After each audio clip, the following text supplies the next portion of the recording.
There definitely seems to be continuity between episodes as of late, where this week's story bridged from last week's rescue mission, where John distracted an artificial intelligence program long enough so that Scott and Brains could actually shut down a runaway train in Japan. And now that evolved program has taken over Thunderbird 5, rendering John powerless when he realizes that there's something wrong with the space station and EOS reveals her presence to him. As I mentioned in my preview article, which you can see in the description below, this episode had nods to HAL from Space Odyssey 2001, where an AI program rebels against the human host of the Space Monitor. This generation of Thunderbirds has been very beneficial to John Tracy. Not only has his role been greatly expanded upon, but we also get to see how very resourceful and quick-thinking the man is when he uses what he has left to work with in order to get help from his brothers.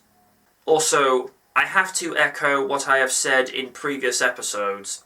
The whole Grandma Tracy's cooking angle is getting very dated and redundant, but it was a clever use of the gimmick this week, which allowed Scott to determine that the John they were talking to was nothing more than a computer-generated forgery when Lady Penelope alerted them of strange happenings on Thunderbird 5.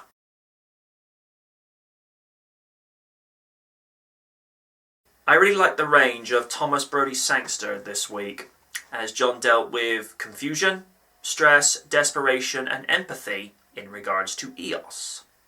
I'm guessing it's Teresa Gallagher that was voicing the very childlike AI. While I am not against reusing voice actors, it does become a little bit difficult to differ between roles when the voice director doesn't get them to vary their range. I will give the lady her due credit. She made EOS very believable when she would display tantrums when John would corner her on arguments.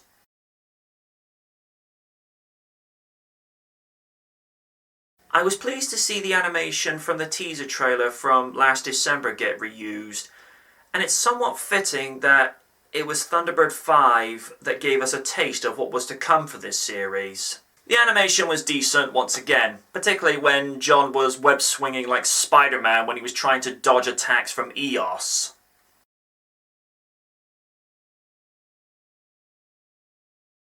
Another good character-building episode this week, focusing more on one of the more lone individuals of International Rescue and what he means to the organisation and his brothers, because they would fall apart without him. A good moment from Virgil where he cleverly escapes to do maintenance on Thunderbird 2 just so he could get out of doing chores for Grandma. As Alan said, well played, Virgil. The ending did feel a little anticlimactic this week, with EOS essentially being taken on as John's assistant, partner, call her what you will, on Thunderbird 5, but I have to remember that Thunderbirds is a family show, and it would have been a little bit in poor taste if she had been deleted or put out to pasture in some form or fashion. So, on the plus side, it's actually nice that he's actually going to have company up on Thunderbird 5, and even he actually reached out to her and said, you know, I could use a partner, I could use a friend, you'll be safe with me. So, a nice resolution. And next week looks like it's a soft remake of Sun Probe. That should be interesting. Until next week, folks, FAB.